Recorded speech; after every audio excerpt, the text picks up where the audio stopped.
Last month, we experienced a heartbreaking tragedy here in Charlotte.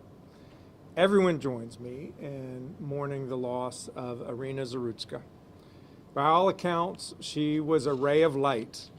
She loved animals and art. She had tons of friends.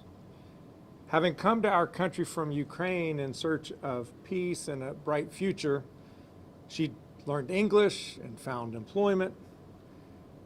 She was making her life here and had such a bright future ahead of her until it was tragically and brutally taken from her.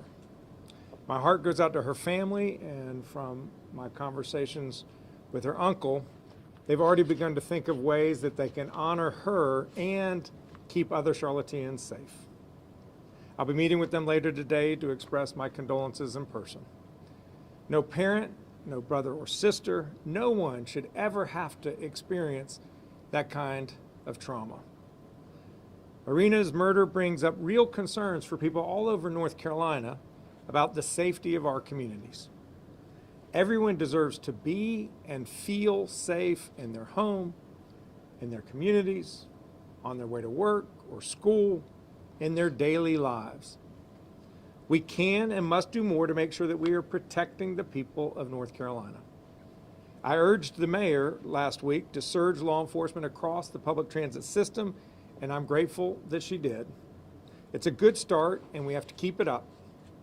With more public safety on trains and law enforcement in our communities, we can deter criminal activity, and we can start the work of rebuilding trust. We also have to take a close look at our pretrial system and make sure that it is protecting people. The Pretrial Integrity Act, passed by the Republican legislature with bipartisan support by a number of these legislators here today, signed into law by Governor Cooper in 2023, was a good start, and it shows that we can and we should continue to work across the aisle to make progress. We all know that having mental health issues does not equal violence. At the same time, to keep people safe, our judges and magistrates need better training and tools to respond when a defendant's mental health situation and history of violence may create real concerns for public safety. We need to institute mental health risk exams to determine whether those concerns pose a real risk to public safety and to give those people the right place to go for treatment. Of course, we have to have enough mental health practitioners to conduct these exams and enough healthcare facilities to respond to behavioral health needs. As we've seen, magistrates play a weighty and often overlooked role in the criminal justice process. They're working hard to make important decisions under difficult circumstances. In addition to making sure that they have the training that they need, we need to make sure that magistrates have a clear single supervisor who has authority over them through oversight. More accountability, including an unambiguous chain of command, published disciplinary processes, and common sense removal procedures will boost confidence in our system. Some pretrial decisions, such as those where there is a concern about a person's mental health and their history of violence, should be reserved for judges instead of magistrates to determine any release conditions. We also need to respond to mental health crises as effectively as we can. When law enforcement partners with trained mental health professionals to respond to a crisis together, we can better keep people safe, both the public at law and the individual involved. It also relieves pressure on law enforcement so that they have more time to respond to other public safety calls.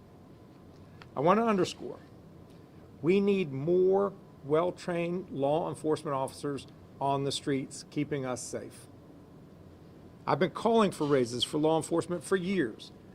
We ask them to put themselves in harm's way, and we frequently will express our appreciation to them verbally, and it is time that we put our money where our mouth is.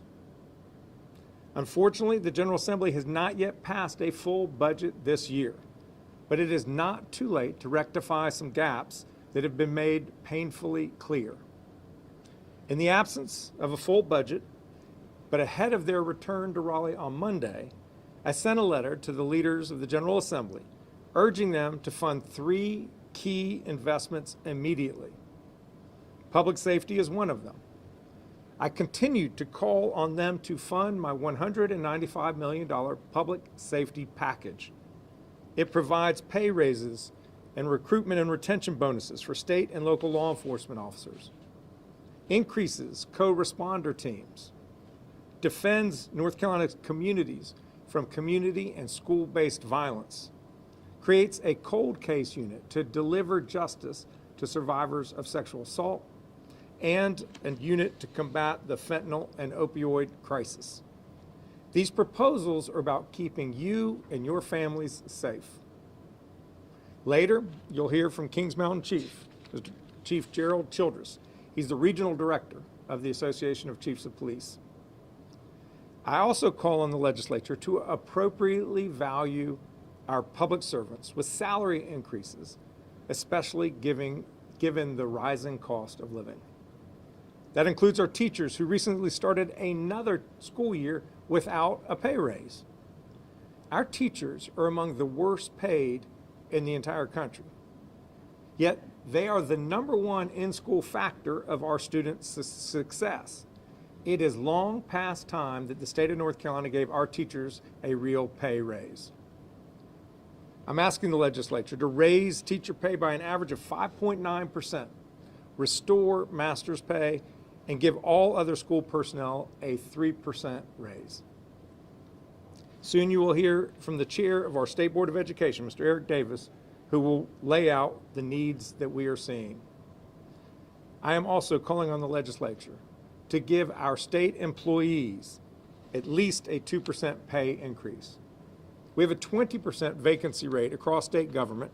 This raise would help us to recruit and retain talented public servants providing important services to our people.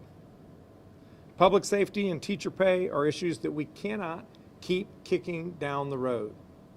Neither is health care, and on health care, we are on the clock. If the legislature does not act on Medicaid by October 1st, the system will be at risk. In July, the General Assembly passed a bill that provided helpful support to the program, but unfortunately, it was not enough to fully fund it.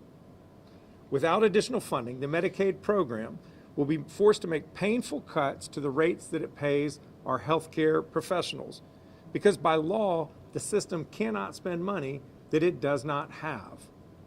So we find ourselves teetering on the brink of serious cuts. I do not want these cuts to come into effect, and I don't believe that the House or the Senate want these cuts to come into effect. I am confident that a solution exists, and I'm committed to working with our colleagues, both Democratic and Republican in the General Assembly, to achieve that solution. The Office of State Management, Budget and Management, and the Department of Health and Human Services, nonpartisan actuaries and economists project that we need $319 million to fully fund the program and protect critical health care services. DHHS and my administration have been in talks with legislators about how we can get more funding and avoid these damaging cuts. We will continue those good faith efforts to find a solution. If the legislature passes the full amount needed, we can avoid these cuts altogether.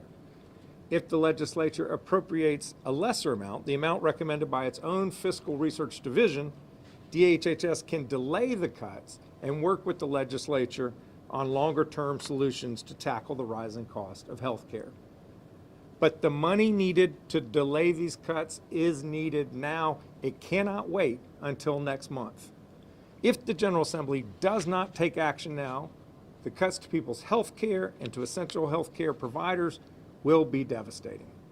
Carolyn Allison, who's CEO of the Charlotte Community Health Clinic, will speak later about this devastation. I'm encouraged by the conversations we've been having with the legislature as recently as yesterday. There is a straightforward path to a clean Medicaid bill. I want to reiterate, I do not want these cuts to happen. I do not believe that the legislature wants these cuts to happen. So let's do the work this week and next to ensure that these cuts do not happen.